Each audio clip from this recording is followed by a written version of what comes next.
السلام علیکم ورحمۃ اللہ وبرکاتہ۔ سالک وائس کی جانب سے خوش آمدید۔ اسلامی اصلاحی واقعات سننے کے لیے ہمارا چینل ضرور سبسکرائب کریں۔ بسم اللہ الرحمن الرحیم۔ السلام علیکم ورحمۃ اللہ وبرکاتہ۔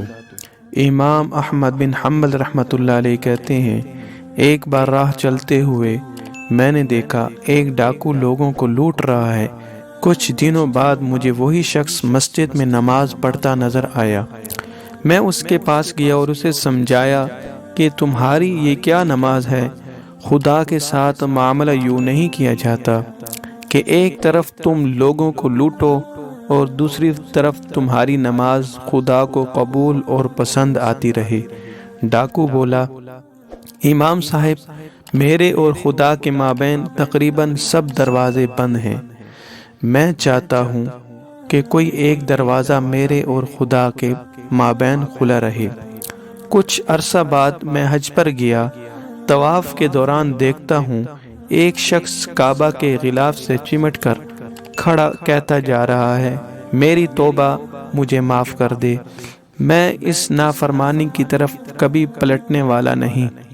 میں نے دیکھنا چاہا اس بے خودی کے عالم میں آہیں بھر بھر کر رونے والا کون خوش قسمت ہے۔ کیا دیکھتا ہوں یہ وہی شخص ہے جسے میں نے بغداد میں ڈاکے ڈالتے دیکھا تھا۔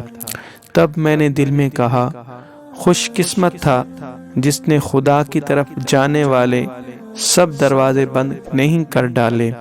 خدا مہربان تھا جس نے وہ سبھی دروازے آخر کھول ڈالے۔ تو بھائی، کیسے بھی برے حال میں ہو، کتنے ہی گنہگار ہو، خدا کے ساتھ اپنے سب دروازے بند مت کر لینا۔ جتنے دروازے کھلے رکھ سکتے ہو انہیں کھلے رکھنے کے لیے شیطان کے مقابلے پر مسلسل زور مارتے رہنا اور کبھی ہار مت ماننا۔ کوئی ایک بھی دروازہ یہاں کھلا مل گیا تو کچھ بعید نہیں وہ سب دروازے ہی کھل جائیں جن کے بارے میں تمہیں کبھی امید نہ تھی کہ خدا کی جانب سفر میں ان سب خوبصورت راہوں سے تمہارا کبھی گزر ہوگا۔